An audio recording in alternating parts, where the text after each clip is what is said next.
Radhe Radhe friends, आज हम सुनेंगे अनंत चतुर्दशी व्रत कथा। एक बार महाराज युधिष्ठिर ने राजसूय यज्ञ किया। उस समय यज्ञ मंडप का निर्माण सुंदर तो था ही, अद्भुत भी था। वह यज्ञ मंडप इतना मनोरम था कि जल व थल की भिन्नता प्रतीत ही नहीं होती थी। जल में स्थल तथा स्थल में जल की भ्रांति प्रतीत होती थी।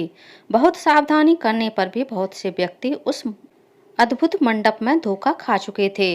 एक बार कहीं से टहलते टहलते दुर्योधन भी उस यज्ञ मंडप में आ गया और एक तालाब को स्थल समझकर उसमें गिर गया। द्रौपदी ने यह देखकर अंधों की संतान अंधी कहकर उनका उपहास किया। इससे दुर्योधन चिढ़ गया। यह बात उसके हृदय में बाण के समान लगी। उसके मन में द्वेष उत्पन्न हो गया और उसने पांडवों से बदला लेने की ठान ली। उसके मस्तिष्क में उस अपमान का बदला लेने के लिए विचार उपजने लगे। उसने बदला लेने के लिए पांडवों को ध्रुव क्रीड़ा में हराकर उस अपमान का बदला लेने की सोची। उसने पांडवों को जुए में पराजित कर दिया। पराजित होने पर प्रतिज्ञा अनुसार पांडवों को 12 वर्ष के लिए वनवास भोगना पड़ा।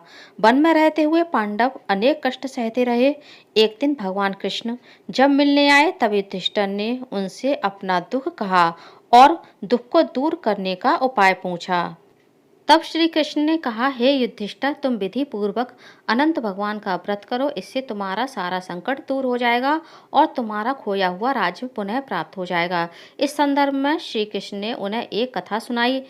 प्राचीन काल में सुमंत नाम का एक नेक तपस्वी ब्राह्मण था। उसकी पत्नी का नाम दीक्षा था। उसकी एक परम सुंदरी, धर्मपरायण तथा ज्योतिर्मयी कन्या थी जिसका नाम सुशीला था। सुशीला जब बड़ी हुई तो उसकी माता दीक्षा की मृत्यु हो गई। पत्नी के मरने के बाद सुमंत ने कर्कशा नामक स्त्री से दूसरा विवाह कर लिया। सुशीला का विवाह ब्राह्मण सुमंत ने कौंडल ऋषि के साथ कर दिया। विदाई में कुछ देने की बात पर कर्कशा ने दामाद को कुछ ईंटें और पत्थरों के टुकड़े बांधकर दे दिए। कौंडल ऋषि दुखी हो अपनी पत्नी को लेकर अपने आश्रम की ओर चल दिए, परंतु रास्ते में ही रात हो गई। वे नदी के तट पर संध्या करने लगे। सुशीला ने देखा वहां पर बहुत सी स्त्रियां सुंदर वस्त्र धारण कर किसी देवता का पूजन कर रही थीं। सुशीला के पूछने पर उन्होंने विधि पूर्वक अनंत व्रत की महत्ता बताई।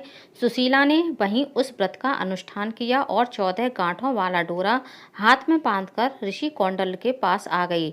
कौंडल ने सुशीला से डोरे के बारे में पूछा तो उसने सारी बात बता दी। उन्होंने डोरे को तोड़कर अग्नि में डाल दिया। इससे भगवान अनंत का अपमान हुआ। परिणामतः ऋषि कौंडल्य दुखी रहने लगे। उनकी सारी संपत्ति नष्ट हो गई। इस दरिद्रता का उन्होंने अपनी पत्नी से कारण पूछा तो सुशीला ने अनंत भगवान का डोरा जलाने की बात कही। पश्चाताप करते हुए ऋषि कौंडिल्य अनंत डोरे की प्राप्ति के लिए वन में चले गए। वन में कई दिनों तक भटकते भटकते निराश होकर एक दिन भूमि पर गिर पड़े। तब अनंत भगवान प्रकट होकर बोले, हे कौंडिल्य, तुमने मेरा तिरस्कार किया था, उसी से तुम्हें इतना कष्ट भोगना पड़ा। तुम दुखी हुए, अब तुमने पश्चाताप किया है, मैं तुमसे प्रसन्न हूँ। अब तुम घर जाकर विधि पूर्वक अनंत व्रत करो। 14 वर्ष पर्यंत व्रत करने से तुम्हारा दुख दूर हो जाएगा। तुम धन धान से संपन्न हो जाओगे। कौंडिल्य ने ऐसा ही किया और उन्हें सारे क्लेशों से मुक्ति मिल गई। श्री कृष्ण की आज्ञा से युधिष्ठिर ने भी अनंत भगवान का व्रत किया, जिसके प्रभाव से पांडव महाभारत के युद्ध में विजयी हुए तथा चिरकाल तक राज्य करते रहे।